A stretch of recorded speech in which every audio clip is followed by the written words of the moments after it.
কোনো প্রবাসীর পরিবারকে যদি জিজ্ঞাসা করা হয় আপনার ছেলে, স্বামী বা ভাই প্রবাসে কি করে, উত্তর আসবে বিদেশে থাকে। কিন্তু কি কাজ করে জানি না, কিংবা অত কিছু জানতেও চায় না অনেকেই। কথাটা অপ্রিয় হলেও সত্য। পরিবারের সদস্যরা কিংবা স্বজনরা মনে করেন বিদেশ মানেই রোপণ করা টাকার গাছ, যা ঝাঁকি দিলেই কেবল টাকা আর টাকা। প্রবাসে একা থাকা, নিজেরও পরিবারের ভবিষ্যৎ নিয়ে দুশ্চিন্তা, খারাপ পরিবেশে কাজ করে অসুস্থ হয়ে পড়েন অনেকেই। হৃদরোগ বা মস্তিষ্কের রক্তক্ষরণে বয়স ৩৫ হওয়ার আগেই অনেকের জীবন প্রদীপ নিভিয়ে দিচ্ছে। প্রবাসীদের কষ্টের সেই গল্পই জানবো আজকের প্রতিবেদনে।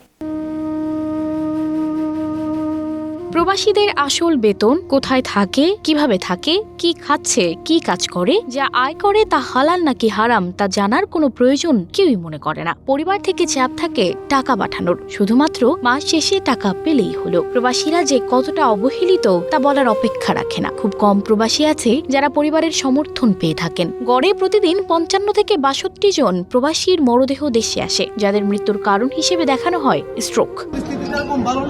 কারণ আপনার আকামা আছে, পুলিশ আপনারা দৌড়াইতেছে, ৪-৫ মাসে কাজ করে স্যালারি পাইতেছেন না। এক রেমিটেন্স যোদ্ধা জানান, অনেক বড় স্বপ্ন ছিল বিদেশ যাবেন। ভেবেছিলেন বিদেশে কতই না সুখ, কতই না টাকা, তাই হুট করেই চলে যান মালয়েশিয়ায়। এরপর বাস্তবতা চোখে আঙুল দিয়ে বুঝিয়ে দেয় প্রবাস জীবন কতটা সুখের। সুখ নামের সোনার হরিণটা কেমন, নেই মায়ের সেই আদর মাখা ডাক, বাবা খেতে আয়। এখনো না খেয়ে কিভাবে আছিস বলারও কেউ নেই। এরই নাম হয়তো প্রবাস জীবন। বিদেশের কষ্টটা এত হারে হারে যে টের পাইতেছি, যে মানুষ বিদেশে কত না কষ্ট করে।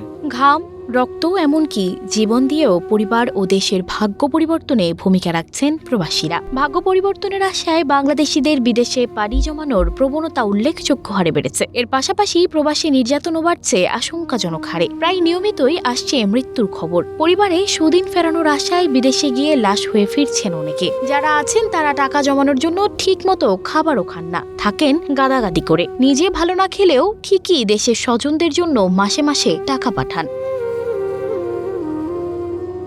প্রবাস নামের এই জেলখানায় মৃত্যু হয়েছে অনেক স্বপ্নচারীর। সৌভাগ্য হয়নি নিরে ফিরে যাওয়ার। ৫০ থেকে ৬০ বছরের ক্ষণস্থায়ী জীবনে ৩০ বছর প্রবাসে কাটিয়ে দেয়া মানুষের সংখ্যাও নেহায়েত কম নয়।